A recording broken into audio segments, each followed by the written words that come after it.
Hello, this is Richie from PlayStationCountry.com, and today we're taking a look at Super Stardust Ultra on the PS4. And this is by Housemarque, the Finnish developers who are responsible for the PlayStation 4's best game, which is Resogun, but also Super Stardust Delta on the PS Vita, which is the obvious prequel to this, and Dead Nation, which is a load of bollocks. So the Stardust games are pretty much obviously inspired by Asteroids, the old coin-op game, where you had to shoot giant, well, asteroids obviously, into smaller and smaller chunks until you destroyed them entirely. And that's kind of what you do here in a twin sticks shooter kind of style, where you're flying around these small kind of, well, they're supposed to be planets, but they're tiny. They don't have enough mass to have any gravity, surely, but they do seem to be pulling in lots and lots of giant rocks, so what do I know? And hey, I've only watched a few documentaries, I'm not exactly Brian fucking Cox. So as you can see, the gameplay is pretty self-evident. The only twists to the kind of formula that you get are that you have 3 different types of weapon that are more effective against different types of rocks, so you have to kind of manage that a little bit.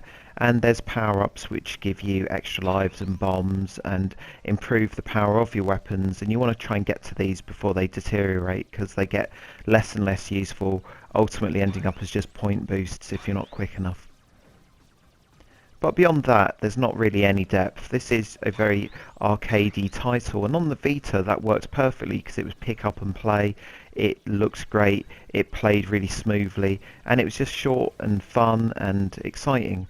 Whereas on the PS4, that doesn't really apply, and although that sort of gameplay can work, famously in games like Resogun, for some reason it doesn't quite hit the mark here, and it's a little bit hard to understand why. So I'll try and break it down a little bit. Firstly, the game just doesn't look that great. I mean, the graphics are fine in their own right, but you've got kind of messy kind of backdrops, you've got the graphic of the planet that's kind of spinning around, you've then got this lattice work of the kind of orbit area that you're going around. That's just more kind of faff on the screen. Then you've got particle effects, you've got explosions, you've got the fragments from the asteroids that you're blowing up, you've got the enemies, you've got bullets. It all just starts to kind of get a little bit hard to see what you're doing, especially in really crazy screens. And then you've got the gameplay, which for me just lacks a really strong risk versus reward mechanic. In Resogun you had the humans, which could be left alone or you could rescue them, and they would give you bonuses, extra lives, extra points, extra bombs, all that good stuff. And then you've got Geometry Wars 3, which had a really dynamic multiplier system where you were always trying to kind of increase it. You're always aware of where it was up to. Whereas in this, you don't really give much of a toss, unless you're one of the best players in the world maybe, and really going for those leaderboard positions. But for me, I was just kind of playing for survival, and not because the game's too difficult or anything like that, but just because that's the most fun way to play it. Now there are a bunch of extra modes on the main menu, but most of these are just variations on the same theme, and not particularly big variations.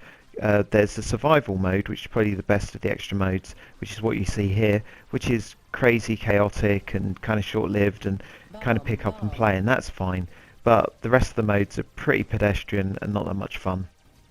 And that's not to say that Super Stardust Ultra is a bad game. It's not. It's pretty good. It's just I expect more from Housemarque now, and maybe that's my baggage, but if you're a big fan of Resogun, you're not guaranteed to love this game. But you will love PlayStationCountry.com, so check us out on the website, subscribe to the YouTube, give us lots of likes and lots of love, and we promise we will never be IGN. Bye.